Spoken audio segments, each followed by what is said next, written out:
aquellos que tienen la tendencia osteopénica a perder masa ósea, sea por la vida sedentaria, ausencia de ejercicio, ausencia de una nutrición balanceada, etcétera. Incluso, ¿no? Ausencia de la exposición al sol, porque a final de cuentas, a través del sol y todo ello, y la vitamina D genera, digamos, ¿no? Mayor metabolismo en todo lo que es esto y el calcio. Entonces, aquellos que no están expuestos al sol o no tienen baños de sol, entonces tienen más tendencia también a perder masa ósea. Entonces, los viejitos se van encorvando con la altura. Y a final de cuentas, digamos, ustedes como jóvenes van ganando incluso talla, ¿no? Pero los viejitos van perdiendo. ¿Ok?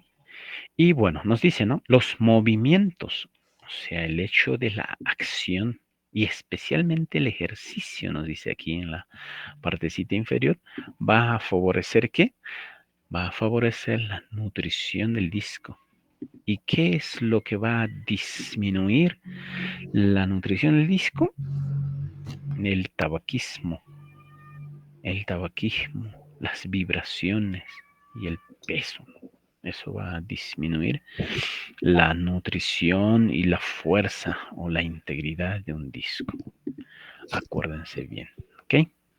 Bueno, nos dice, ¿no? ¿Por qué el núcleo simple se hernía a la zona posterolateral?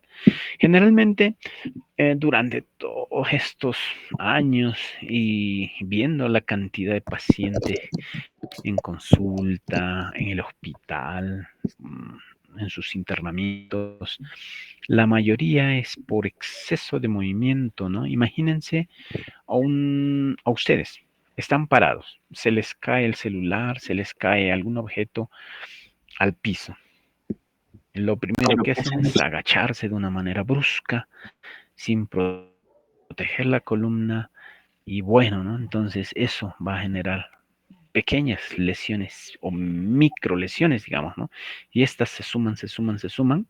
Entonces es como una degeneración en esa zona posterior, y es más, las posterolaterales, porque ahí se va ejerciendo el peso, ¿no? Entonces, imagínense, se le cae cualquier cosa. Lo mismo que ustedes hacen, lo más rápido que ustedes hacen es recoger, agacharse, y si son diestros, siempre con la mano derecha. Entonces, siempre se van a agachar hacia el lado derecho. ¿Y qué va a pasar con el lado contralateral? Sería posterolateral izquierdo. Se va a ir distendiendo, distendiendo, distendiendo, distendiendo. Imagínense días, meses, años. Aquellos, por ejemplo, que suben y bajan escaleras, no sé, ustedes vivirán tercer piso, cuarto piso, quinto piso, y no hay, digamos, ascensor, y todos los días bajan, suben, y es más, a veces se baja con carga. Entonces eso poco a poco va degenerando todo lo que es el anillo, y a final de cuentas la parte posterior es la que se debilita más, y es la que a final de cuentas va a afectar, ¿no? ¿Por qué? Porque ahí está la médula y ahí están los nervios. Imagínense si tienen herniaciones anteriores, ¿en qué les va a afectar? En nada, absolutamente, ¿no? Ok, bueno, seguimos. Entonces, a partir de los 15 grados de flexión, el disco ya es lesionable. Entonces, imagínense ahorita, ¿no? Agáchense a ver 15 grados y extiendan su columna. Entonces, eso puede lesionar. Y ahora, si lo hacen bruscamente, o también, ¿no? Como nos dice acá, la aplicación de una fuerza vertical brusca va a producir las hernias de Schmoll. Estas son pequeñas depresiones, pero ya no en el, digamos, en el canal o en el borde, sino dentro de la plataforma de la vértebra. La misma vértebra es la que va a deprimirse. ¿Ok? ¿Qué más nos dice? Entonces, el mecanismo que más lesión puede producir es el de torsión. Y 16 grados. Entonces, miren, van sumando. 15% flexión. Rotación, 16%. ¿Qué más nos dice? Entonces, estos esfuerzos o esta carga va a ser absorbida en un 35%. Miren, 35% es bastante por el disco vertebral sano. Y nuestras articulaciones van a dispersar el 65%.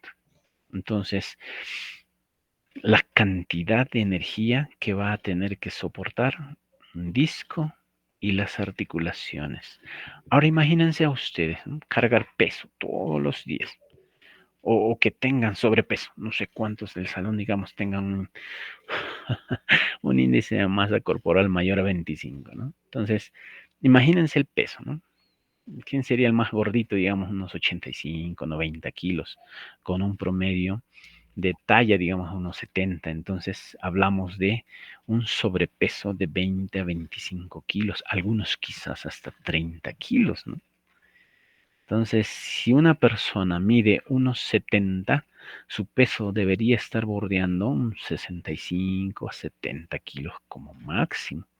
Pero si pesa, digamos, 90, 95 o 100, ya digamos, son casi 30 kilos de más que esa columnita va a tener que soportar.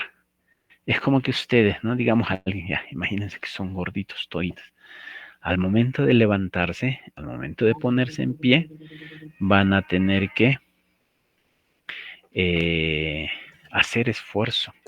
Y ese esfuerzo va a recaer en la columna. Entonces ustedes van a cargar peso, van a levantar un peso. Y ese peso, o sea, su sobrepeso, va a ser transmitido a la columna. Entonces, ustedes, el único momento que van a descansar es cuando están en horizontal, echados. Pero cuando se paran, cuando están erguidos, ese sobrepeso va a repercutir en el eje vertebral. Entonces, imagínense 25 kilos de más o 30 kilos de más y cargar ese peso en unas escaleras, digamos, segundo piso, tercer piso, cuarto piso, y todos los días bajan y suben de la escalera, o hasta en la universidad, ¿no? Digamos, les toca una clase en el cuarto piso y los ascensores, no sé, tan malogrados o estáticos.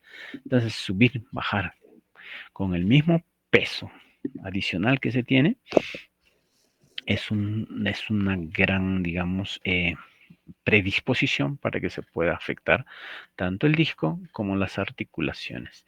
Y ahora imagínense, ¿no? Esas articulaciones son chiquititas, pero sumadas van a tener entre cada vértebra y vértebra, vamos a tener, por lo menos, ¿no?, entre dos vértebras vamos a tener unas 4 articulaciones. Las facetas derecha e izquierda, superior, inferior. Imagínense ahora, en toda nuestra columna tenemos desde la cervical, dorsal, lumbar, sacra. Las que más se afectan son las charnelas, donde existe más movimiento. Entonces, esta es la unión cráneo-cervical, la unión dorso-lumbar y la unión lumbo-sacra. Ahora, entre las tres charnelas, la que más se afecta es la lumbosacra. ¿Por qué? Porque ahí es donde giramos más, rotamos más, nos agachamos, nos levantamos. En cambio, el cuello también tiene ese movimiento, pero no tanto. Si uno gira, gira con todo el cuerpo. En la columna, en la parte dorso-lumbar, también a veces gira y no le hace tanto efecto. Pero entre la cintura, o sea, entre la lumbar y la sacra, ahí sí, el movimiento es mayor. Y es más, ¿no? Lo que les mencioné hace un rato, el hecho de agacharse, levantarse, recoger las cosas, eso va a vulnerar esa unión lumbo-sacra. Entonces, el mayor porcentaje de las lesiones que se van a presentar a nivel lumbo-sacro.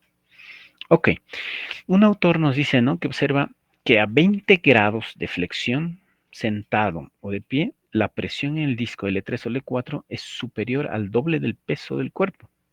Entonces, imaginemos, alguien, ¿ya? Anita, no sé cuántos kilos pesa, 65, 70, no sé. Ya, imaginemos que sea 60. Entonces, si ella ejerce una flexión de 20 grados, sentado o de pie, como dice aquí, ¿no?, la presión en el disco en L3 y L4, por eso hablamos de entre la parte lumbar baja, es superior al doble del peso. Entonces estaríamos hablando de más de 140 kilos. Y ahora levantando unos 20 kilitos, es por ello que le digo, el sobrepeso es tan delicado que afecta mucho, mucho la columna. Y nos dice, con solo 20 kilos de más, va a ser, o sea, la presión en el disco va a ser 3 veces el peso. Entonces, si alguien flexiona 15 grados a 20 grados, con un peso de 20 kilos, el disco L3 y L4 va a soportar 3 veces el peso de esa persona. Dijimos, ¿no? Imaginando, Anita, 60 kilos. Entonces sería 6 por 3, 18, 180 kilos. Entonces, imagínense. Ahora, la protrusión del disco se ha producido, dice, ¿no?, en cadáveres realizando flexión e inclinación de la columna más una compresión axial de 15 a 60 kilos. Y no es mucho, ¿eh? Imagínense 15 kilos. Bueno, 60 sí es más, ¿no? Pero ya va a ir generando pequeñas protrusiones. ¿Ok? Bueno, imagínense a este hombre, ¿cuántas bolsas de cemento está llevando? ¿Cuántas? 5 bolsas. 5 bolsas. ¿Y cada bolsa cuánto pesa? 50 kilos. Un promedio, creo que es 43, 44, ya, pero digamos serán los 50. Imagínense cuántos kilos está cargando. 1, 2, 3, 4, 5 por 5, 25, serían 250 kilos. Que no sean los 250, que sean los 230, digamos. Pero son 230 kilos. Ahora yo les preguntaría a uno de ustedes, los varones, ¿no? Hay que están dentro del grupo, que están ahí dormitando. ¿Podría alguno de ustedes cargar esa cantidad de peso? Y me dirán, No, no, doctor. claro, doctor, yo lo puedo hacer. Podrían cargarlo, pero ¿cómo terminarían? Con hernias en todas partes. Y ustedes preguntarían, y doctor, ¿y ese estibador y ese cargador? ¿Qué pasó? Entonces, este cargador al inicio no cargaba esa cantidad. Cuando comenzó, digamos, en sus inicios de estibador, habrá cargado pues unita. Luego, poco a poco, el eje vertebral se apalanca, o sea, se ayuda de todo lo que son las articulaciones y los ligamentos. Entonces, y la musculatura. Es como los pesistas, ¿no? Más adelante vamos a ver. Entonces, poco a poco ha ido fortaleciendo su columna. Entonces ha ido cargando un poquito más. Entonces su musculatura y los ligamentos están más rígidos y esos también ayudan a soportar. Es más, ellos usan una fajita, ¿no? Y eso, esa tensión como que dispersa la carga y ya no la da solita al eje vertebral, sino al resto de la musculatura y todo ello. Entonces se va dispersando. Y este hombre, pues, poco a poco, no sé en cuántos meses, años, habrá adquirido esa capacidad de poder cargar esa cantidad de peso. ¿Ok? Entonces, lo mismo en las pesistas, ¿no? En las mujeres. Imaginemos a ver a alguna de ustedes, le mandamos a cargar unos 100 kilos. Se doblan, la columnita se daña y dejan de asistir a clase un mes. Ok, entonces el anillo fibroso se desgarra a una presión de 250 kilos y el disco se rompe completamente con 320 kilos. Y ustedes dirán, pero doctor, son 250 kilos. Y volvemos acá. ¿Qué decía? ¿Qué decía Nachemson? Que si nosotros flexionamos, le aplicamos el doble de peso. No sé si alguien pesa 60, va a ser 120. Y si carga unos 20 kilitos, va a ser 180, que estaría tan cerca a esto de acá.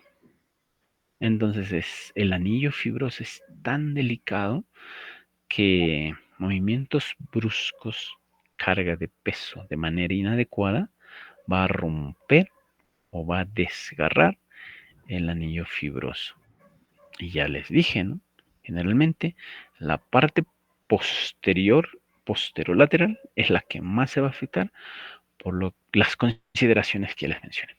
Ok. El pilar posterior formado por la superposición de las articulaciones y el istmo es el punto de movimiento.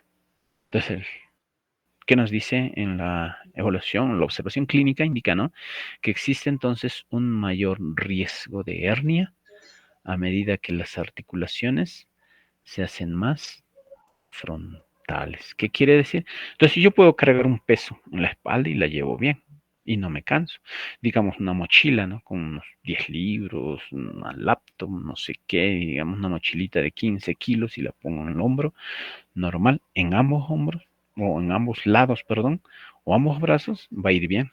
Y mi carga está posterior. Pero ¿qué pasa si la mochila la llevo delante? Ustedes no soportarían ni siquiera caminar un par de cuadras y ya estarían doblando. A eso se refiere, ¿no? O sea, cuando nosotros ejercemos el peso y hacemos que que nuestras articulaciones anteriores puedan soportar distendiendo las posteriores. ¿Ok? Bueno, aquí nos dice, ¿no? El agujero de conjunción es la unión, a final de cuentas. ¿Se puede ver mi mano? Sí, ¿no? Sí, doctor. Ok. Imagínense la vértebra. Ya les hablé de los pedículos. Viene el cuerpo vertebral, viene el pedículo, pero el pedículo tiene esta formita a final de cuenta. Este es el cuerpo vertebral y, y esto va a ir hacia atrás, formando como una pequeña curvatura. Entonces, al unirse con la otra vértebra, va a formar una forámina. Y esa forámina también se le conoce como agujero de conjunción. Y nos dice, miren, se abre 24%, la cuarta parte en la flexión, y se cierra en un 20% en la extensión. Entonces, flexión, extensión, va a ir desgastando, va a ir alterando el diámetro normal de un agujero de conjunción o de una forámina. Entonces nos dice, ¿no? La existencia de curvas vertebrales aumenta su resistencia, siendo proporcional al cuadrado del número de estas. Nos dice, ¿no? Entonces la existencia de 3 curvas móviles representan un aumento de la resistencia de 10 veces respecto a una columna recta. Es por ello que, bueno, tan sabiamente ha sido, no sé, desarrollado nuestra columna, ¿no? Que tenemos curvaturas fisiológicas. En el cuello nosotros tenemos una pequeña lordosis, es como una C, pues, una C invertida, ¿no? Entonces nosotros la podemos tocar incluso al palpar nuestra nuca, ¿no? Es una lordosis pequeña. Luego viene la cifosis dorsal. Luego viene la lordosis lumbar otra vez. Y luego de la lordosis otra vez cifosis sacra. Entonces nuestra columna tiene una forma de S itálica. Y esa, digamos, esa disposición hace que el peso pueda dispersarse. Entonces, ¿qué sería que nuestra columna sea rectita? Tendríamos mucho dolor si tan solamente caminásemos, ¿no? Y a mediodía ya estaríamos rendidos. Entonces, cada curvatura va a ir ayudando a dispersar el peso. Bueno.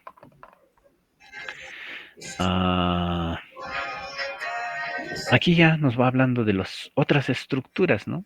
Ya hemos hablado del hueso, hemos hablado del disco y de las articulaciones. Ahora le añadimos los ligamentos.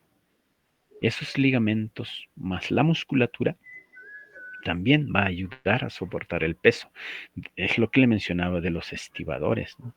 Y también el ligamento amarillo, si es que está muy bien y no está engrosado, va a proteger la médula.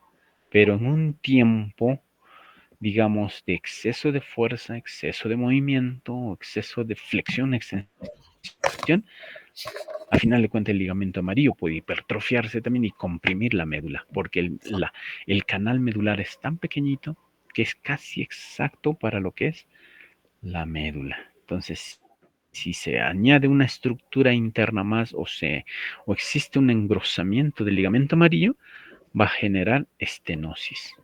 Otro problema, las articulaciones con tanto movimiento, tanta flexión, rotación, etcétera, lo que ustedes consideren, las facetitas se van a ir hipertrofiando, ¿no?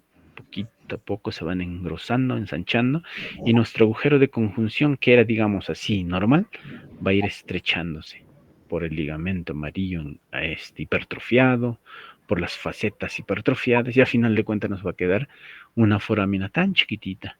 Y el nervio que pasa por ahí, entonces se va a sentir más estrecho, no va a tener una flexibilidad. Y ahí es donde van a comenzar las molestias. ¿Ok? Entonces nos dice, ¿no? La columna y sus ligamentos intactos, dice, ¿no?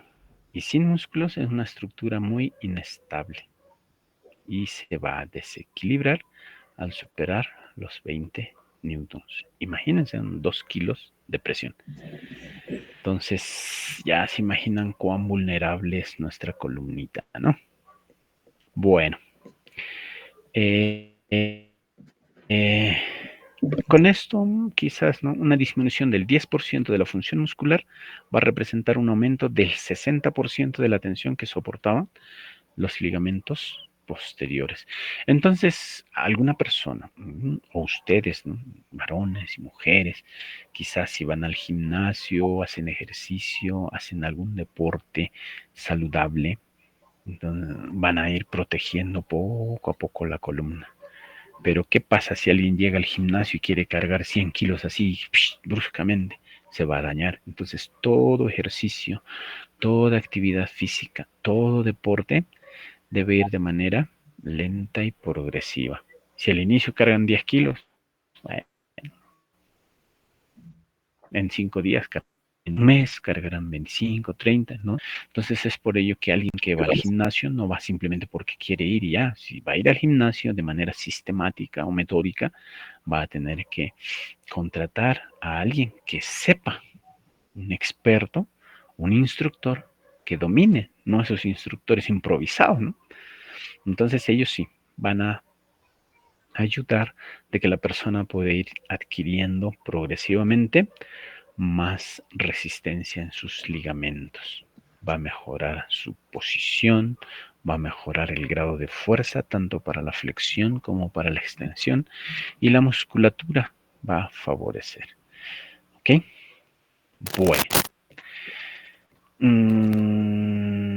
¿Qué pasa cuando hay mucha compresión o presión? Se va a ir comprimiendo y aprisionando, se puede decir, no, presionando o aprisionando el nervio. Bien, esto a final de cuentas va a ser la inervación de la columna. Nuestra columna va a tener inervación. Ahí tenemos ramos posteriores del nervio raquídeo, rama medial y media y lateral.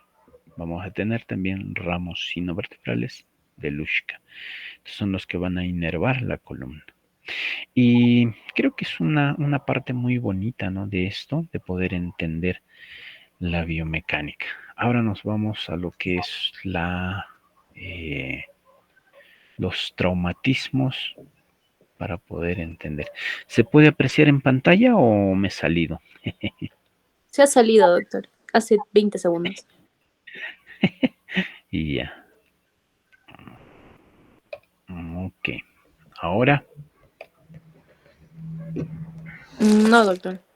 nada, ¿no? Vamos a proyectar entonces esto.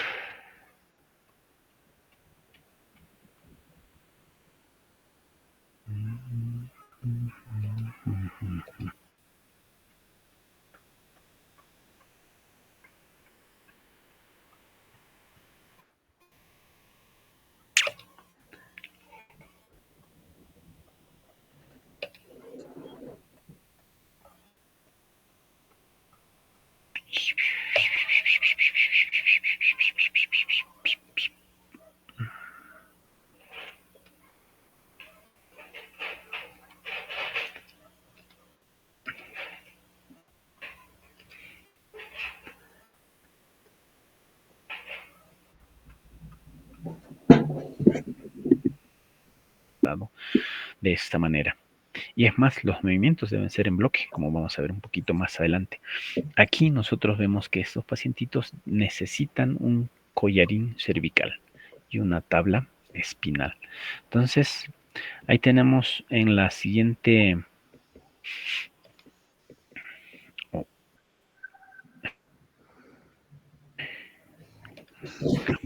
Ya. ¿Se puede ver la siguiente imagen? Sí, doctor. ¿Sí? ¿Seguro? Sí. Ya. Entonces aquí vamos a tener, por ejemplo, ¿no? El movimiento en bloque y no solamente una persona debe trasladar un politraumatizado, sino por lo menos 3, ¿ok? 2 que protejan la cadera y la columna, o sea, la cadera y el hombro, y la cadera y el hombro, y el tercero, la cabeza. Entonces, al rotar, debe ser en bloque. Bueno, nuestros objetivos en esta es que ustedes puedan por lo menos conocer un trauma vertebral. Ya hemos visto los aspectos básicos de la biomecánica, no hay problema. Diferenciar las lesiones, ¿no?, primarias y secundarias, y que algo puedan esbozar o bueno, reconocer en los métodos de diagnósticos y un pequeño tratamiento. Esto ya lo hemos visto. Esta es una vértebra, en este caso es una vértebra dorsal, porque es pequeñita el cuerpo. Acá están los pedículos. ¿Se ve el cursor? Sí, doctor. Sí, ¿no? Entonces, y aquí tenemos las apófisis transversas, que son un poquitito más larguitas, y ahí tenemos, ¿no?, la caría articular para las costillas, la lámina, acá la lámina, y más posterior, la apófisis espinosa. En cuanto a los accidentes, miren ustedes, una incidencia global va a ser 2.3 casos por cada 100.000 habitantes. Un trauma vertebromedular, estamos hablando de las lesiones vertebromedulares. Y 80-85% son varones. Areli, a ver, dinos, ¿por qué tú piensas que los varones sean los más afectados o que presenten mayor trauma vertebromedular? Jude, despierta. Vivian, Cristina.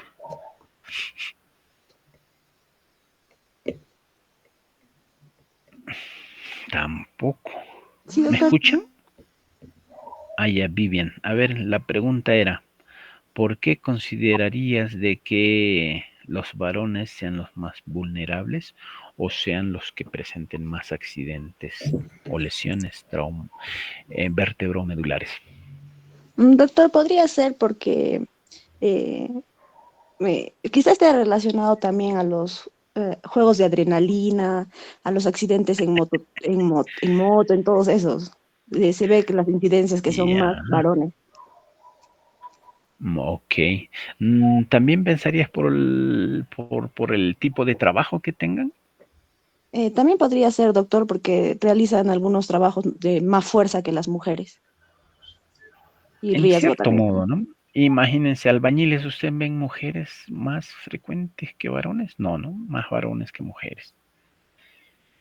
Y ahí, por Sí, ejemplo, en doctor, el más hospital, varones. con el grupo que han estado rotando, son más de 7 pacientes con lesiones vertebromedulares. De los 7, dos han tenido trauma vertebromedular con sección completa de la médula. Y de estos 7, habían 1 o 2 mujeres. Entonces, esa proporción generalmente es, ¿no? Miren, 80-85% varones. El nivel más afectado en este caso ya es la lesión cervical. Yo les mencionaba la parte lumbosacra, pero en cuanto al componente degenerativo, esto más en accidentes, ¿ok? Seguido del tóraco lumbar. 45%, casi la mitad, van a ser lesiones completas. La mortalidad oscila entre un 48.3 al 79%. 25%, la cuarta parte de todos los accidentes, de todas las lesiones vertebromedulares, están asociadas al etilismo. Ok, 40% accidentes de tránsito, 20% caídas y otras agresiones y otros accidentes. Ok. Miren ustedes, los traumatismos pueden ser directos o indirectos. 14% de las fracturas vertebrales cursan con lesión medular. Ahora, las lesiones medulares pueden ser completas o incompletas. 8 a 17% fractura en varios niveles. Incluso es importante que ustedes, un paciente con TEC moderado, TEC grave, pidan radiografía de todo el eje vertebral. Y no se queden, no escatimen, porque a final de cuentas, imagínense un paciente que tiene un trauma cráneoencefálico y está en estupor, digamos, profundo, cerca del coma. Y ustedes no van a poder pues, evaluar o preguntar, ¿te duele la columna? ¿Te duele la espalda? ¿Te duele acá? ¿Te duele acá? No, pues el paciente está. Entonces, pidan. Ahora, si es que ustedes examinan y ven incluso alguna deformidad en el eje vertebral, con más razón, pues, ¿no? Nivel cervical, nivel torácico, nivel lumbar, pidan, pidan y pidan. ¿Ok? Y es más, miren ustedes, ¿ven? 10% lesión medular y cursan sin evidencia. Imagínense, ustedes tienen un paciente en coma, ¿ok? Glasgow menor a 8, o un TEC grave, y tiene una hemorragia epidural o sutural o lo que tenga que tener, digamos, o no sé, edema difuso con contusiones y que tenga que ser intervenido quirúrgicamente. Entonces, imagínense a este paciente, no van a poderle preguntar, pues, ¿no? Por la columna. Entonces, de hecho, ustedes deben y están en la obligación de pedir un estudio radiológico, por lo menos cervical y lumbar. Y si es un accidente en moto lineal o un accidente en mototaxi, cervical. Así al 100% con ojo cerrado. Un paciente en accidente en moto lineal, con mi ojo cerrado voy y hago la orden. Radiografía cervical, radiografía lumbar. ¿Ok? Miren, 10% lesión medular sin evidencia. O sea, ¿qué quieren decir? Generalmente el paciente no lo manifiesta o el paciente está en coma o el paciente está grave, que no hay contacto para que se pueda percibir su presencia. ¿Ok? Y bueno, canal estrecho y cambios degenerativos los van a presentar. Ahí tenemos lesión primaria, van a ser conmoción, contusión, laceraciones, sección, o sea, un corte anatómico. Lesiones secundarias van a ser las consecutivas y de acuerdo a la evolución en el tiempo, ¿no? Isquemia, edema y la cascada de todo lo que es el mismo organismo. Bien, vamos. Entonces vamos a tener una fisiología del trauma. Van a tener hemorragias, edema, necrosis, lesiones axonales también, miren ustedes acá, ¿ven? Desmielinización y lesiones quísticas en diferentes formas. Acá tenemos qué es lo que va a ocurrir en relación al trauma. Al inicio va a ser una reacción inflamatoria, ¿no? Pero miren ustedes las hemorragias perivasculares cuando hay un trauma y este pasa, ¿no? Más de 1 hora, más de 4 horas, imagínense, isquemia, necrosis, 4 horas hasta 3 días, y etcétera, ¿no? Infiltraciones polimorfonucleares, etcétera, etcétera, y posteriormente se pueden formar algunos quistes. Ok, entonces ustedes, cuando tienen un paciente, el Dr. House en su serie, el Dr. House dice, ¿no? Siempre el paciente miente. Y al margen de eso, que el paciente miente, yo diría, pues el paciente a veces no habla, ¿no? Entonces ustedes deben estar en la capacidad de que el paciente manifieste los síntomas. Hay algunos pacientes que hablan hasta por gusto, pero otros pacientes están calladitos. Y algo que, bueno, con la experiencia de los años que tengo como neurocirujano, yo digo, ¿no? El paciente que realmente tiene una fractura en la vértebra o en la columna, o cualquier nivel, está tan adolorido que está tan quietito e inmóvil. Es más, pueda decir yo, una posición antálgica. En cambio, el que no tiene nada es más quejumbroso. Ahora que ahora me van a examinar, que esto, que el otro. Entonces, ustedes puedan ir evaluando. Entonces, deben tener sospechas. Entonces, ¿en quién van a sospechar primero? En un paciente con un TEC. Ya les dije, un TEC moderado, TEC severo. Realmente esos pacientitos ustedes deben sospechar, ¿ok? ¿En qué más? En un politraumatizado. Y lo que siempre deben preguntar es, ¿no? Doctor, sufrió accidente de tránsito. ¿Y cuántos han fallecido en ese accidente? Dice que imagínense, ¿no? Si es un bus, ya han fallecido la mitad. Entonces, ¿qué quiere decir? Que ese accidente ha sido pues, grave. Pero dice, doctor, nos hemos accidentado, una combi, hemos sido 15 pasajeros, los 15 están sanitos. Te baja un poquito, ¿no? El hecho de que ese paciente tenga algo grave. Y así, eso te ayuda muchísimo, por lo menos a tener una visión.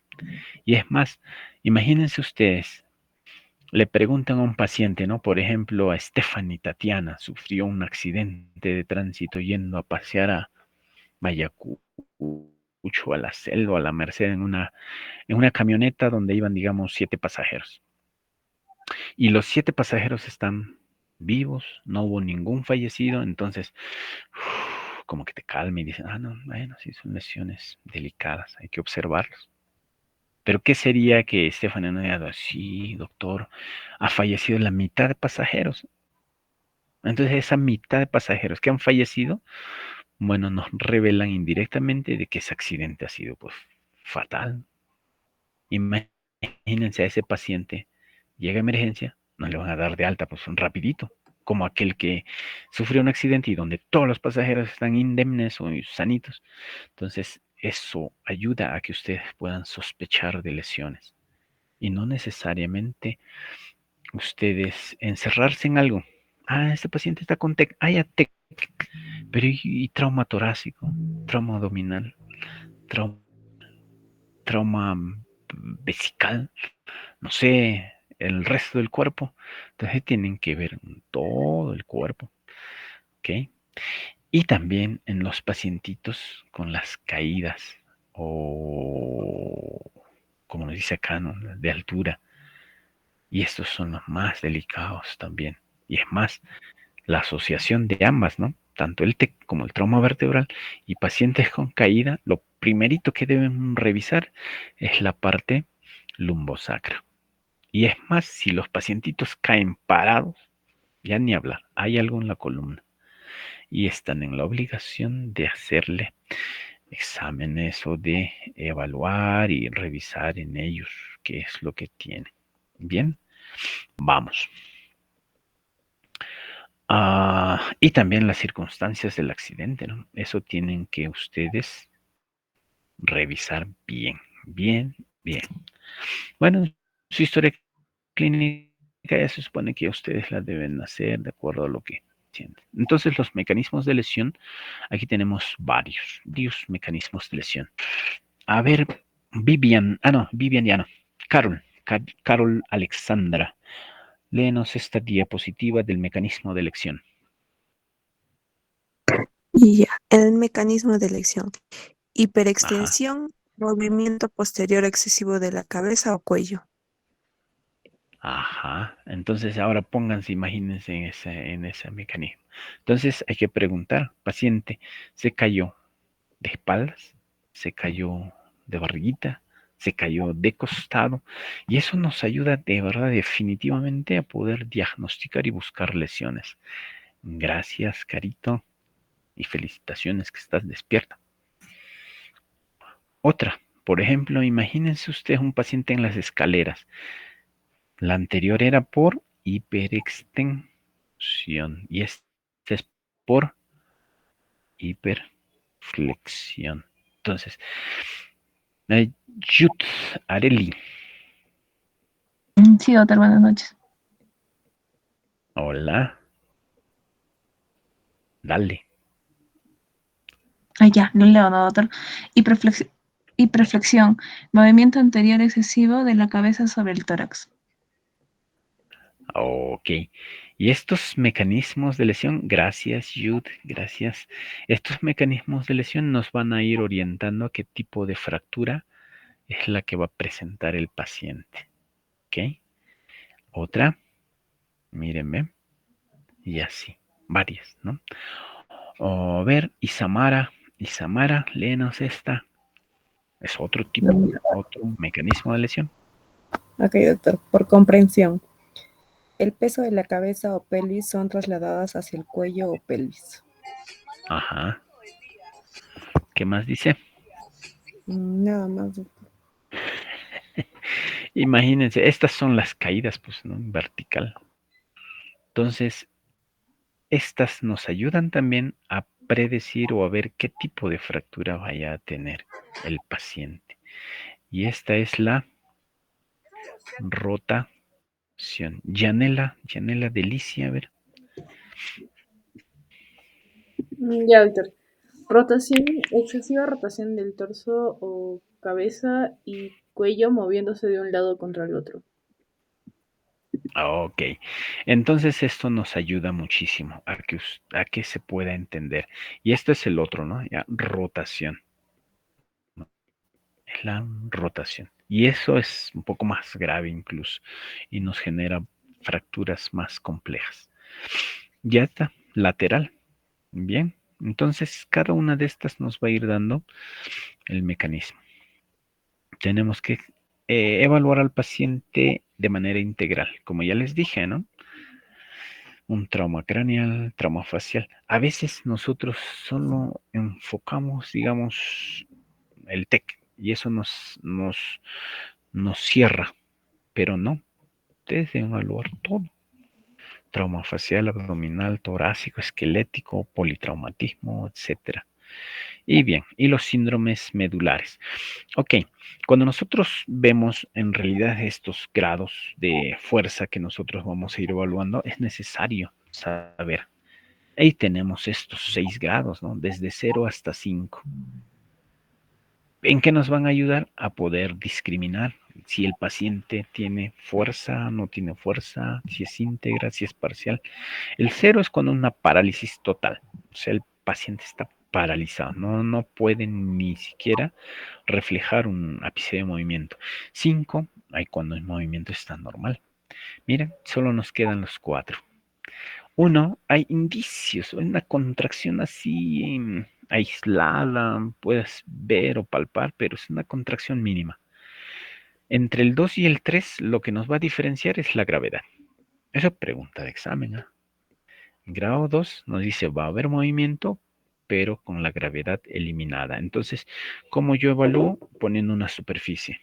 Pongo una superficie, entonces ahí el paciente va a flexionar, no sé, extender, pero sobre la mesa o sobre una superficie que yo le ponga. Pero no va a levantar. En cambio, el 3 sí. El 3 va a vencer la gravedad, ya puede levantar. Y esa es la diferencia entonces entre el 2 y el 3, la gravedad. 2 hay movimiento, pero no vence la gravedad. 3 hay movimiento y vence, sí vence la gravedad. ¿Ok? Y el 4 ya es vence una resistencia. ¿Ok? Bueno, acá tenemos los síndromes medulares. Esto vamos avanzando porque si no el tiempo nos va a agotar. Aquí tenemos lesiones completas. Bueno, en la lesión completa nos va a ocasionar un shock neurogénico y una parálisis desde el nivel de fractura o nivel de lesión vertebromedular hacia abajo. Sección medular completa. Pero ahora vemos, hay grados también o hay modos o hay, digamos, ¿no? Patologías en las cuales vamos a tener lesiones medulares incompletas. Y estas son, primero, vamos a tener, por ejemplo, un síndrome medular central. ¿Qué nos quiere decir un síndrome medular central? Que la parte central es la que va a estar afectada y por ende va a afectar lo que es los troncos cervicales. Miren ustedes, ¿ve? ¿Me pueden ver o todavía no? Sí, doctor. Ok, está muy bien. Entonces, miren ustedes, lo cervical está en la parte central. Luego se va torácica, lumbar, sacra, cervical, torácica, lumbar, sacra. Entonces, de esa manera se va a a tener, digamos, la distribución de los troncos y las raíces. Entonces, ¿cuál es la característica de este síndrome medular central? Vamos a tener paresias, o sea, disminución de fuerza, parestesias, alteración en la sensibilidad.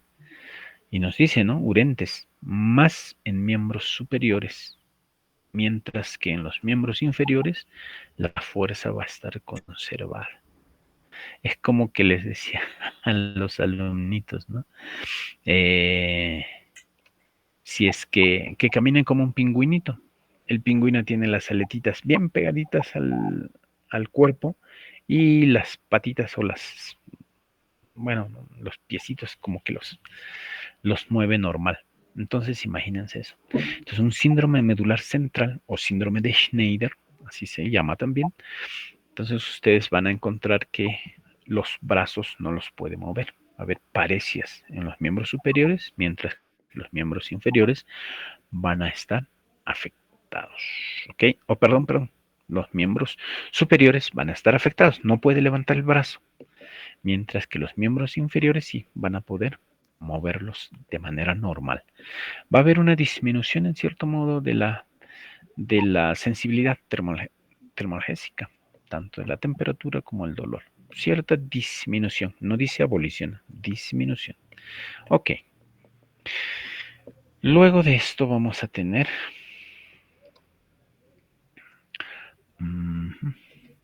esperen un ratico. Vamos a tener el síndrome medular anterior.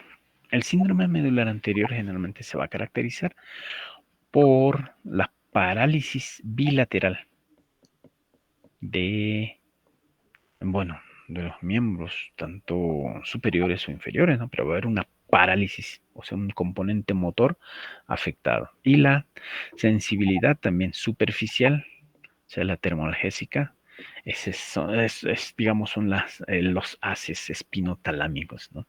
Van a estar afectados, porque estos van por la parte anterior.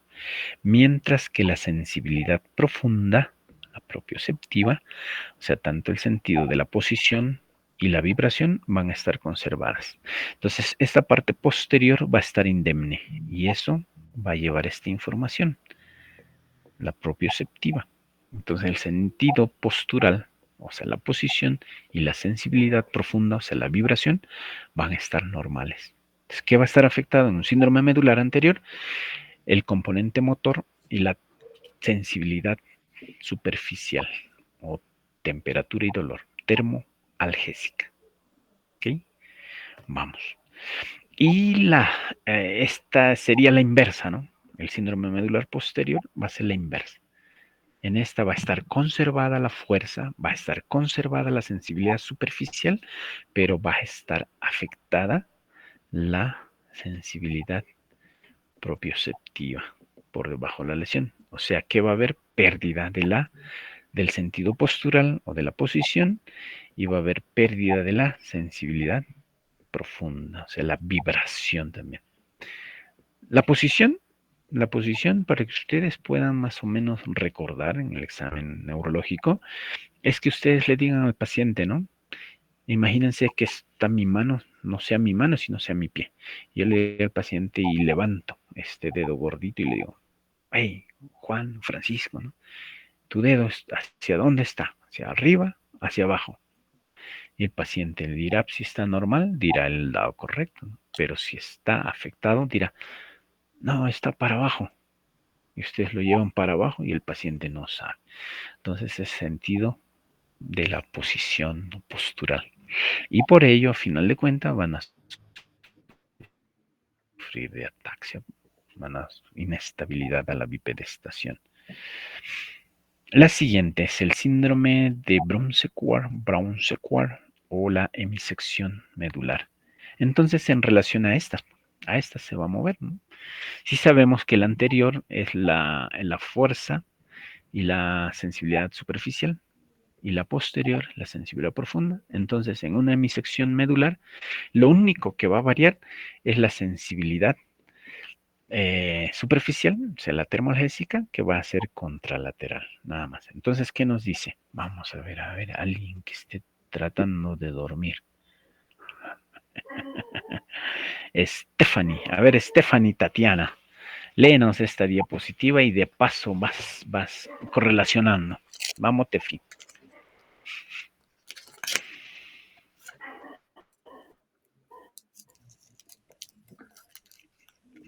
Stephanie.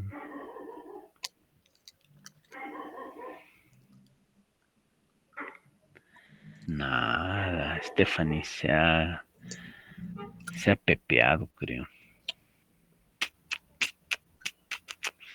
A ver, vamos con Grace. A ver, Grace. Gracias, Leslie. Grace, Leslie. Sí, doctor. Ah, gracias por estar despierta, Grace. Sí, doctor. Ya, bueno, el síndrome de Brown-Sequard es la consecuencia de la hemisección medular, pérdida ipsilateral de la función motora, así como el sentido postural y la sensibilidad vibratoria. Desaparece la sensación dolorosa y térmica contralateral y Ajá. suele ver esta lesión en heridas por arma blanca. Ya. A ver, en tus palabras, ¿qué es lo que has entendido? Dinos, Grace. Con tus palabras. Que básicamente no va a estar la sensación propioceptiva y ¿Qué es la... lo que está dañado, digamos? ¿Qué es lo que está afectado y qué es lo que preserva? eh, lo que va a estar dañada es la función motora, doctor, como también la postural y la vibratoria. Ya, pero ¿cuál sería la diferencia, digamos, con síndrome medular anterior?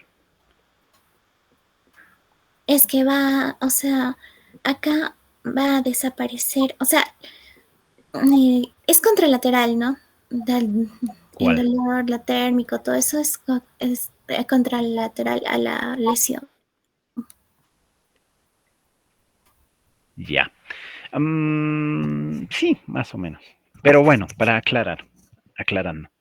Entonces, en una hemisección medular, lo que va a estar dañado es el componente motor y la sensibilidad profunda del mismo lado. ¿Ok? Y va a estar afectado la parte termoalgésica contralateral. ¿Ok? Eso es pregunta de examen. ¿Eh? Es una pregunta capciosa, les pueden hacer. Entonces, ¿qué está afectado? El componente motor y la sensibilidad propioceptiva, la sensibilidad profunda ipsilateral, o sea, del mismo lado. Y la termoalgésica contralateral. ¿Bien? ¿Se entiende? A ver, Dara, cielo. ¿Se entiende? Sí, ¿Se doctor. entendió? ¿Seguro? Sí, doctor. Ya, bueno, espero que sí. Bien, entonces seguimos. A ver. Bueno, después vamos a tener también el cono medular y la caudequina. Yo creo que esto ya lo revisan. Estas diapositivas las hemos compartido el día que dimos la clase de TEC. Así que ahí lo tienen, ahí lo revisan. Vienen algunas preguntas, pero muy raro. ¿Ok? Bueno, cuando nosotros tenemos fracturas, ya nos vamos a las fracturas. La fractura de C1 tiene un nombre específico y van a ser las fracturas de Jefferson. Solo es para la C1, o sea, para el Atlas. Si ustedes dicen fractura de C1, fractura de la primera vértebra cervical, Jefferson. Sí, Jefferson, acuérdense. O si tienen algún amigo, no sé, cervical, no. ¿Ya? Entonces, las fracturas de Jefferson, la primera vértebra cervical. Y hay Jefferson 1, Jefferson 2, dependiendo, ¿no? Si es el componente del arco posterior, el arco anterior, o ambos, Jefferson 3, Jefferson 4. Mírenme. ¿Ok? Acuérdense, entonces, fractura de C1, Jefferson. Mi batería. Un ratito, espérenme, ¿ya? Un cinquito nomás.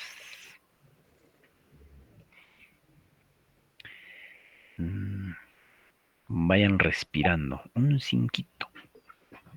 Por favor.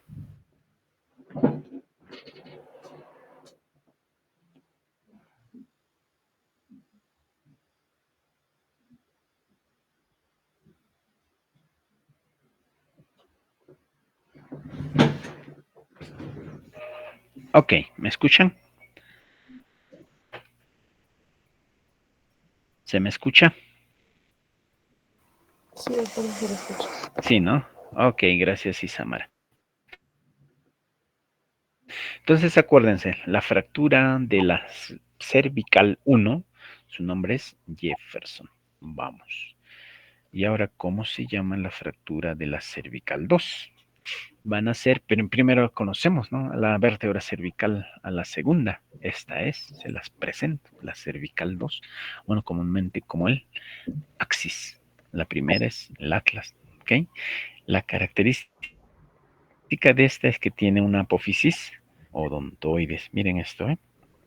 Como un diente. Y a final de cuentas, esto va a tener una peculiaridad especial. Va a tener su arco, va a tener sus masas laterales, pero lo peculiar de esta es que tiene una apófisis odontoides. Odontoides como un diente, bueno. Y sobre ese va a girar la C1. Entonces acá tenemos, vamos a tener dos componentes. Entonces, el arco y la odontoides. Las fracturas del arco se van a denominar Hangmans. Las fracturas del arco. ¿Ok? Entonces, una fractura de C2 del arco es Hangmans. Y si hablamos de las apófisis odontoides, van a ser las fracturas de Alonso, la clasificación de Alonso. Pero acuérdense de Hangmans y punto. Entonces, C1, Jefferson. C2, Hangmans. ¿Ok? Hangmans. Y bueno, el resto, esto que les dije al inicio en la anterior, son las columnas de Dennis. Entonces, nuestra vértebra, nuestra columna vertebral, se va a dividir en tres componentes: columna anterior, columna media, columna posterior. ¿Qué nos quiere decir con esto? ¿Para qué nos va a servir? Si nosotros tenemos estos tres componentes y de los tres componentes uno está afectado, no le llamamos inestabilidad. Pero si dos de los tres componentes están afectados, se llama inestabilidad. ¿Qué quiere decir? Si un paciente se fractura, por ejemplo, la parte anterior del cuerpo vertebral, no es inestable. Solamente se pone su corsé, su faja y ya está. Pero ¿qué pasa si se fractura el cuerpo vertebral y parte de los pedículos? Entonces ya coge el arco, la columna anterior y coge la columna media. Entonces, al coger la columna media y la anterior, sí, se denomina inestabilidad. Entonces, eso posteriormente puede generar incluso un desplazamiento y pueda lesionar. Entonces, esa sí es inestable y se tiene que operar o fijar. Bien, por ejemplo, las cirugías craneocervicales se ponen cráneos cervicales o cervicales altas, etcétera, dependiendo del tipo de lesión. Acá, por ejemplo, se pone una placa con tornillos. Si solo son luxaciones o subluxaciones, se hacen tracciones. No se hace tracción cuando hay sospecha de fractura, porque las fracturas pueden formar pequeñas espículas y esas espículas al traccionar puedan desgarrar la médula o lesionar o lacerar alguna raíz. Bien, entonces acá tenemos, por ejemplo, un TBM, una fractura con desplazamiento de la vértebra casi en su totalidad y en dos segmentos, ¿no? Mírenme, en L4, L5 y en L1, L2. Es una laterolistesis, o si no, tosis vertebral. Aquí tenemos una fractura, miren ustedes, una fractura del componente anterior y parte de la columna media. Entonces esto es inestable y se tiene que fijar, operar. Y eso se trata con tornillos transpediculares, unos tornillitos que a través del pedículo se insertan, más o menos así como estas, y esas son las que van a estabilizar. Y estas a final de cuentas se unen a una barrita, se unen a esta barrita y eso es lo que va a estabilizar Entonces va a dar incluso el soporte para que esa vértebra afectada, esa vértebra aplastada, no se siga presionando más. ¿Sí? Y acá tenemos, ¿no? Entonces, en una fractura vertebral tenemos que ver también si hay invasión o no del canal. Si hay invasión del canal, se tiene que liberar o hacer la minectomía, retirar este fragmento. Y si la fractura compromete más del 70 u 80% de la vértebra, se tiene que retirar esa parte del cuerpo vertebral y se hacen corpectomías y reemplazos del cuerpo vertebral. Acá, por ejemplo, miren un trauma vertebromedular, pero hay un prolapso discal, el disco se ha desplazado, pero a la vez la vértebra se ha desplazado de su eje, ¿no? Y eso se llama espondilolistesis. Espondilolistesis. Hay de grado 1, 0,25%, grado 2, hasta el 50% y así sucesivamente. Ok, por ejemplo, una tomografía donde las vértebras están, canal medular ya desaparecido. Ok. Bueno, esas son algunas características de la lesión vertebromedular. Me gustaría, si es que hay alguna pregunta, para pasar a las lumbalgias, unos minutitos. De las lumbalgias lo más simple, algo que ustedes pueda servirles nada más. Doctor, disculpe, ¿me podría pasar esas diapositivas, por favor? Esas no me las pasó. Estas. Ajá, las que acaba de presentar ahorita. Ya. No, sí las tienen. Sí las hemos compartido. Pero si No, no te doctor. llegó, no hay problema. Ahí te lo reenviamos. Ya, ¿Ya? doctor. Ok. A ver. Ya está.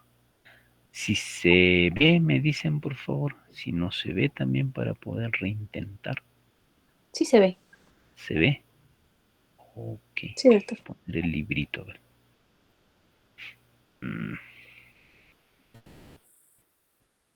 ¿Se ve? Sí, doctor, sí se ve. Ok. Dile a tus compañeros que no se duerman, por favor. ¿Ahí está mejor? Sí, doctor. Ok. Ya. Para avanzar rápido. Radiculopatía. Radiculopatía es un término que nosotros utilizamos bastante, ¿no? A ver. ¿A quién le hacemos leer? A ver.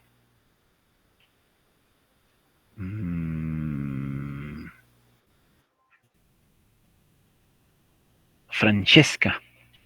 ¿Ya tienes micro o todavía no hay micro? No hay micro. Sí, la que había llamado era a Valeria. Ella es otra. Ya. A ver, Francesca, léenos solo lo que dice radiculopatía. Nada más. Ya, radiculopatía.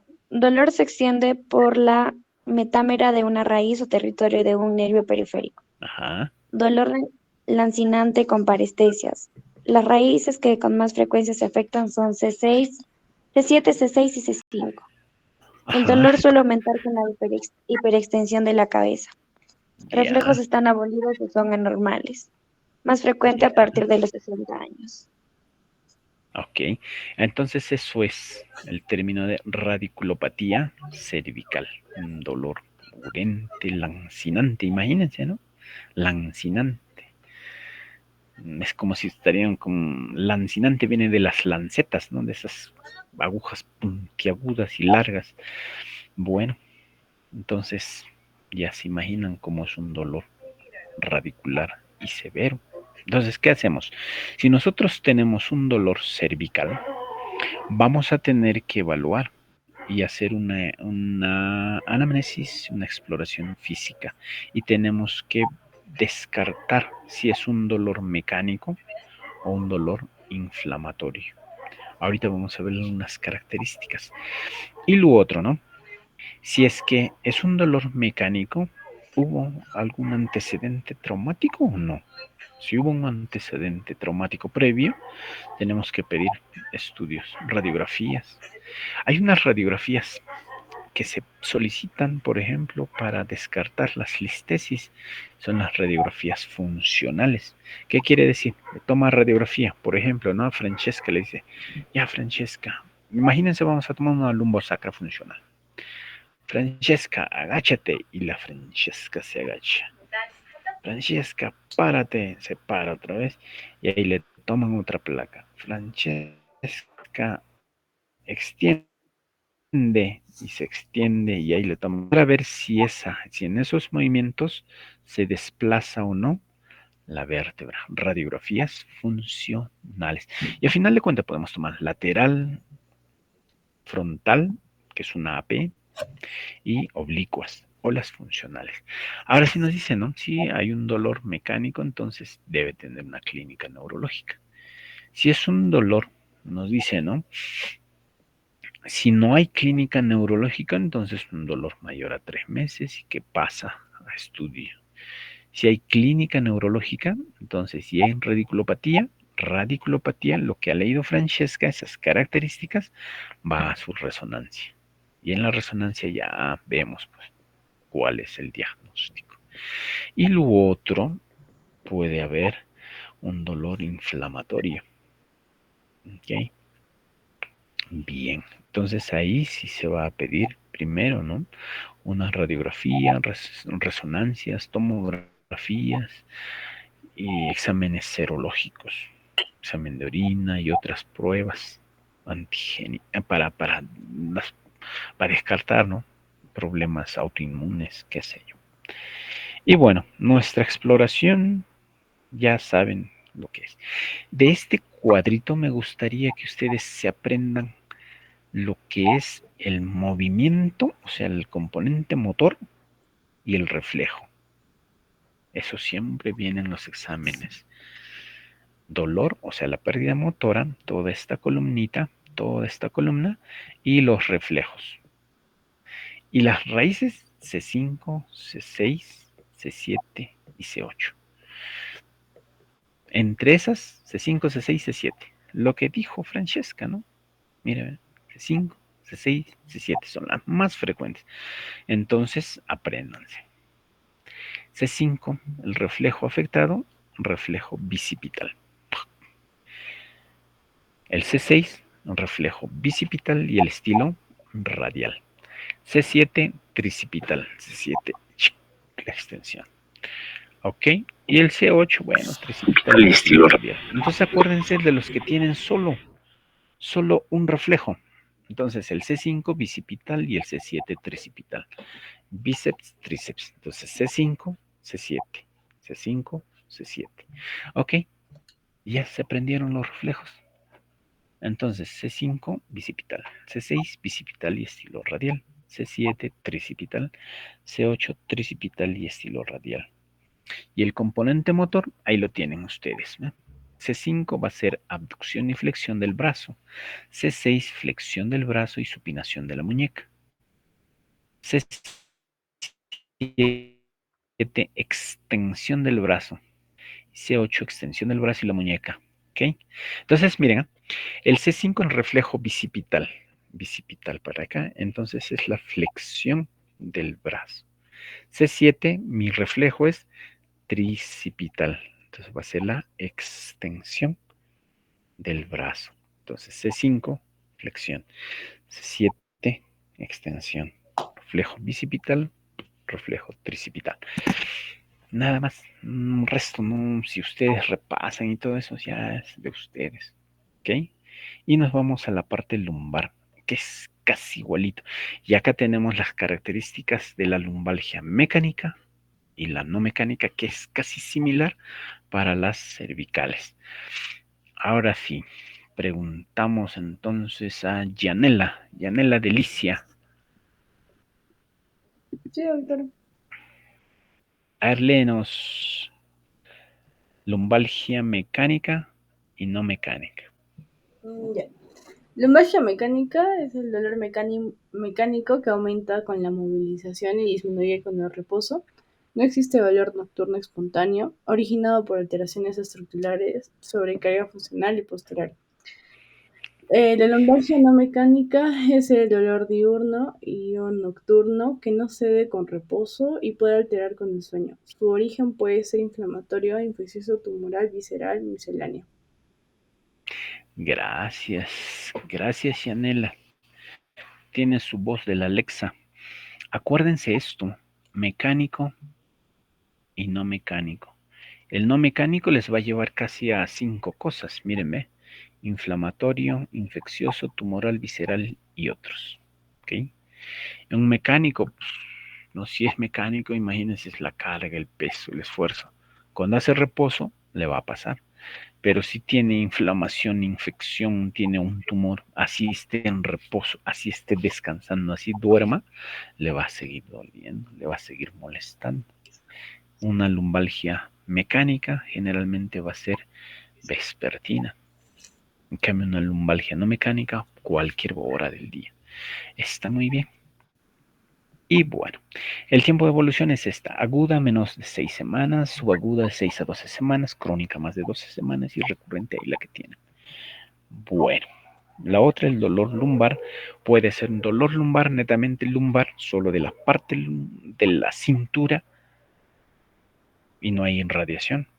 Pero ¿qué pasa cuando ya hay radiculopatía?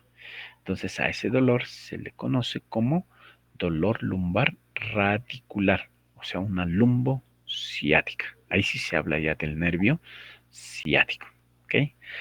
Y bueno, una lumbalgia compleja o potencialmente catastrófica, es un dolor severo, no remitente, que presenta aún en reposo y en la noche. Es una emergencia, ¿no?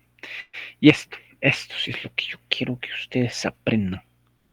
¿Okay? En el diagnóstico ustedes van a tener su historia clínica, la exploración física, van a explorar también el sistema musculoesquelético, un examen neurológico bien minucioso y después van a pedir las radiografías, o perdón, los estudios de imágenes, una radiografía, una tomografía, una resonancia y pidan, pues, pidan.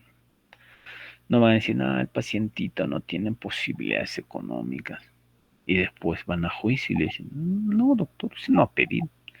No, pero te miraba con condiciones que no podías. No, doctor, usted hubiese pedido, nosotros sacamos dinero de donde sea. Pidan resonancia. Así esté 800 soles, pidan. Señor, usted necesita una resonancia.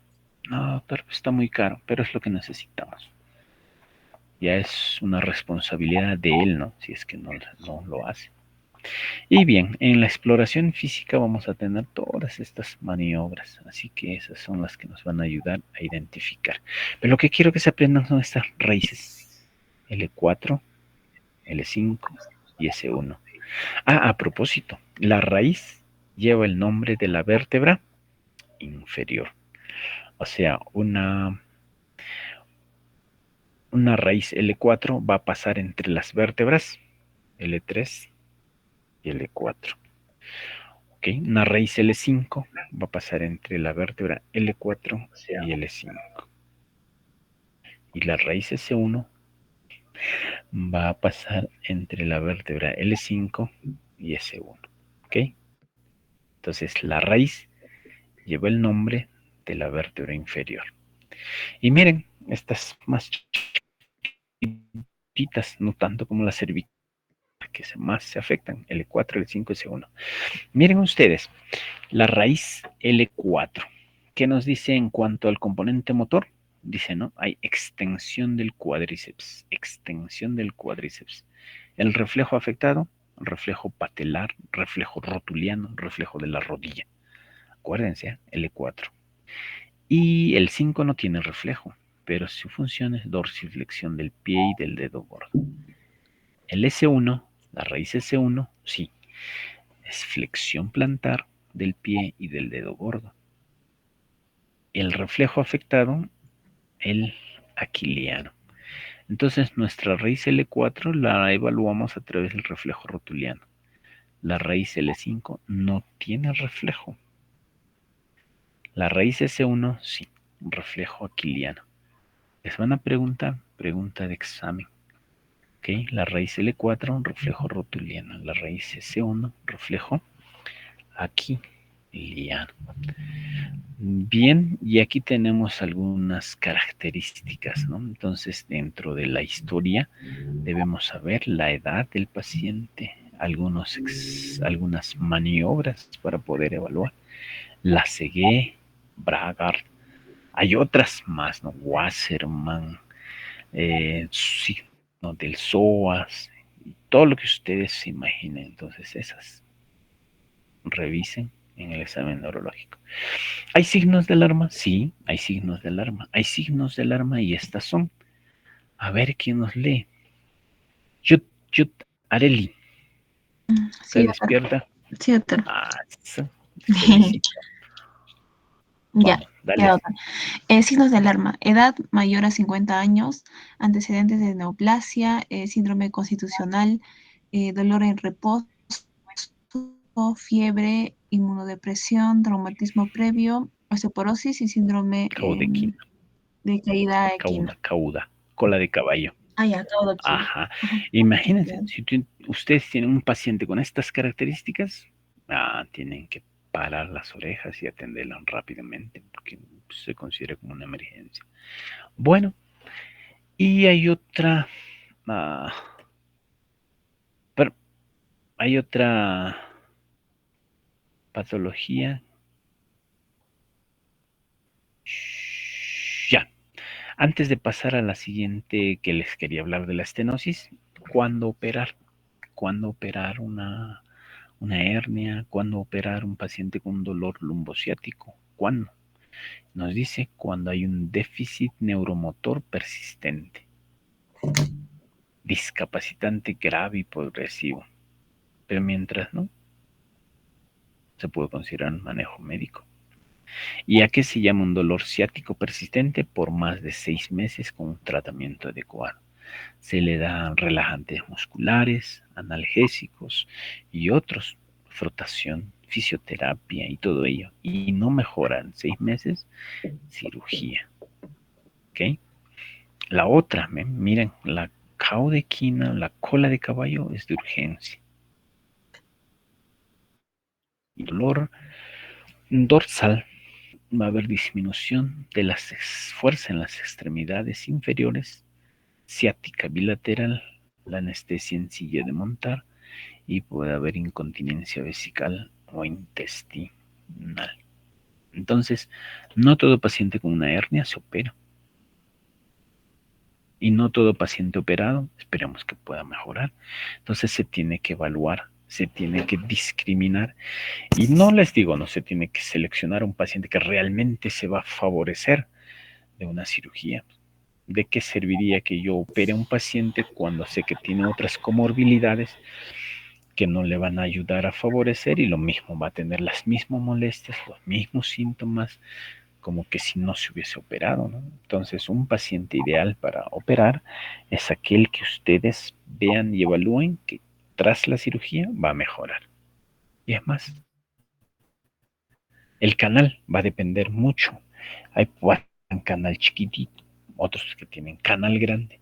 Imagínense, hay pacientes que tienen estenosis de canal. Entonces, pero hay otros pacientes que tienen canal tan amplio que a veces hernias medianas o grandes no les hacen nada. Pero hay otros pacientes que tienen el canal tan chiquitito, una estenosis de canal y hernias pequeñitas, le afectan mucho. Entonces es proporcional. Bien. Esto. Es lo que me gustaría que puedan leer. Stephanie Tatiana, a ver, léenos, ¿qué es la estenosis espinal? Ok, doctor. La estenosis espinal lumbar es la estrechez del conducto espinal lumbar que comprime las raicillas y las raíces nerviosas en la cola de caballo antes de su salida por el foramen vertebral. Produce dolor lumbar posicional, síntomas de compresión de raíz nerviosa en los forámenes y dolor en los miembros inferiores durante la marcha o la posición de pie. Ok, gracias, Steffi. Entonces, estenosis, su mismo nombre lo dice estenosis o estrechamiento. Si hablamos, por ejemplo, de un diámetro, estenosis va a ser la disminución de ese diámetro. ¿Ok? Y bueno, entonces una estenosis va a ser, pues no, puede ser congénita o también adquirida. Puede afectar el nivel cervical como también el lumbar. ¿Y qué más va a ocasionar? Dolores radiculares en pacientes de edad media o adultos mayores. ¿Cuál es la causa más frecuente de estenosis lumbar? Artrosis. Entonces ya lo dijimos, ¿no? Artrosis son la inflamación de las articulaciones. Si tenemos dos facetitas que están ahí todas sobrecargadas, ejerciendo mucho peso, mucha presión, mucho movimiento, estas se van a hipertrofiar. Y al hipertrofiarse, nuestro agujero de conjunción se va a ir estrechando. Si yo tengo una faceta hipertrofiada, esta va a favorecer que se estreche. ¿Ok? Entonces voy a tener estenosis espinal lumbar por esa causa. Artrosis, afecciones degenerativas de los discos, espondilosis y también las espondilolistesis, ¿no? Ya les dije, cuando la vértebra se desplaza, va a comprimir y va a estenosar el canal. O también la caudequina. Y otras enfermedades, ¿no? Por ejemplo, ¿no? Dice la de Payet o artritis, ¿no? O esas enfermedades anquilosantes también. Entonces, ¿qué es lo que pasa cuando un paciente tiene estenosis? Va a tener dolor en la región de los glúteos, muslos, pantorrillas y generalmente estos pacientes van a tener también a todos estos signos se le conoce como una claudicación. ¿Ok? Y el dolor se alivia cuando flexionan la espalda. Se intensifica cuando quieren extender. Entonces imagínense a los viejitos ahí con su carrito, empujando un carrito de compras. Están felices, así agachaditos, pero apenas se extienden o hiperextienden, el paciente presenta mucho dolor. Y generalmente en estos pacientitos se les examina y se les identifica de esa manera. Paciente encorvadito, ahí flexionadito, está feliz de la vida. Pero apenas lo extienden o hiperextienden y hay mucho dolor, es una estenosis. Y tratamiento de la estenosis a final de cuentas va a ser, miren ustedes, va a acabar.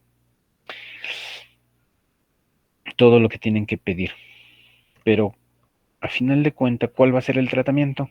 Primero, ya les dije, no siempre la cirugía es lo inicial, sino es como una opción que ustedes deben considerar posteriormente. Entonces, van a darle analgésicos, relajantes musculares y qué más, terapia física, infiltraciones pueden hacerlo con corticoides, infiltraciones con analgésicos.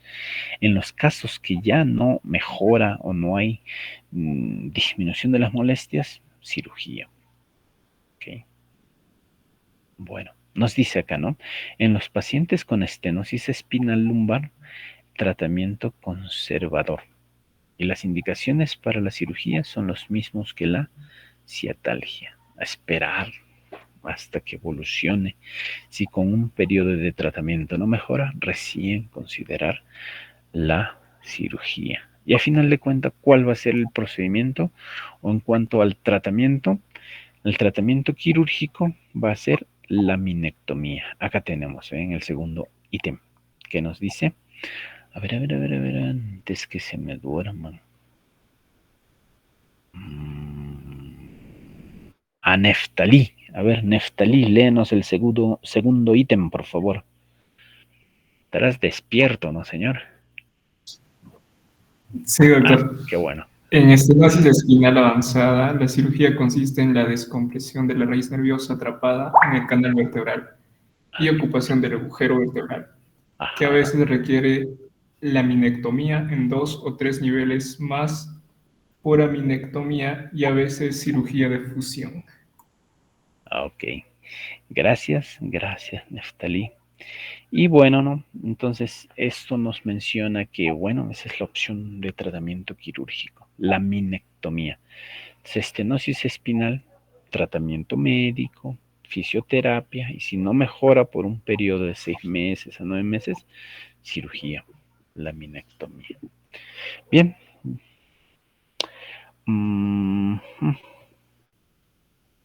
Esto ya lo hemos visto algunos.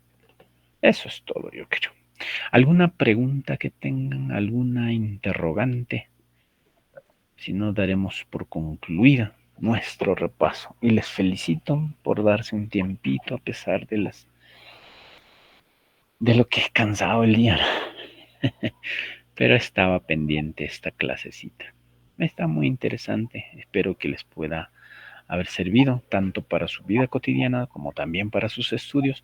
Y les recomiendo que siempre cada tema que ustedes tengan, revisen bonito, hagan sus resúmenes, hagan sus dibujos, sus esquemas, no se queden con las dudas, y eso, hagan como un pequeño cuadro sinóptico, unas pequeñas anotaciones, y esas la llevan siempre, y van repasando. Llega un paciente, ya saben cómo evaluar. Están en el internado, ya saben cómo atender. Están como dicen, a la orden del día. ¿Qué pedir? ¿Qué no pedir? ¿Cuándo pedir? ¿Cómo tratar? Y dolor lumbar ahí en todos los niveles y en todas las casas. Supongo que están pensando ahí cómo tratar al abuelito, cómo tratar al tío. El tío les va a preguntar, oye, tú, a ver, diga, ¿no? Francesca, tú estás estudiando medicina, ya estás en los últimos años, mira, yo estoy con un dolor acá en la espalda, ¿qué me puedo tomar? Y Francesca va a decir, pucha, esa clase me he dormido. Lean, revisen analgésicos. Lo primerito que se le pregunta a un paciente antes de dar un medicamento es, ¿alérgico a algún medicamento? ¿Le choca algún medicamento? Entonces, ¿qué tal? Te dice, sí, soy alérgico a los corticoides, soy alérgico a los AINES, soy alérgico al ketoprofeno, soy alérgico al ibuprofeno. Entonces, antes de dar una recetita, preguntar. Y si tu paciente es mujer en edad fértil, Ana María, por ejemplo, es nuestra paciente. ¿Eh? Ana María, ¿estás embarazada? No, doctor. Ah, ya, entonces puedo dar medicamento. Pero imagínate, tú haces tu receta sin preguntar, sin un medicamento, 2 medicamentos, 3 medicamentos. Y tu paciente es Stephanie. Te dice, no, Stephanie, doctor, estoy embarazada. No me chocaré esos medicamentos. Toda la receta que has hecho, todos esos medicamentos son contraindicados en el embarazo. Entonces, preguntar. Y también la asociación de medicamentos. Pueden ser sinérgicos, pueden ser, puede bloquear incluso los efectos del otro medicamento, ¿no? Antagónicos. Entonces tienen que leer, revisar. ¿Ok? Y la fisioterapia es mejor enviar al médico de medicina física y rehabilitación. Él se encarga de evaluar, porque a veces nosotros podemos mandar un tipo de terapia que no corresponde. ¿Qué puedo mandar un paciente con estenosis a hacer flexiones o extensiones? En cambio, el fisioterapista sabrá magneto, electricidad, no sé, hidroterapia, quinoterapia, no sé, infiltraciones, desengatillamientos, ver a qué tipo de terapia le aplica a cierto paciente. Entonces, ustedes envíen una terapia física para que él evalúe con sus estudios y su resonancia qué tipo de terapia, cuántas sesiones, si las hace en una, si las hace interdiario, etcétera. Entonces, ellos saben. Y es muy interesante. Columna creo que es uno de los temas que más les van a preguntar a ustedes, tanto la familia como amigos, etcétera. Y es más, ustedes mismos de repente ahí ya están diagnosticando su dolor lumbar. Bueno, eso es todo. Anita, creo que hemos cumplido. Si hay alguna pregunta, no sé. Ninguna, doctor. Más bien, muchas gracias. Ya están cansadas. Les entiendo. Entonces, muy bien, descansen, sigan estudiando y sigan empeñosos como lo son. Y sé que van a obtener buenos puntajes y hacer quedar bien sus nombres, la universidad y sus familias. Bueno, gracias, cuídense, Isamar, Yud, Carol, María, Tefa, Neftalí, Valeria, Vivian, ¿quién más no menciona? Grace, Yanela, Francesca, Dara, Ana María y Almendrita. Cuídense mucho. Descansen. Muchas gracias, doctor. Hasta luego. Cuídense. Gracias, doctor. Gracias, doctor. Que les vaya bien. Gracias. Chao, chao, chao. Gracias, doctor. Ok, ok.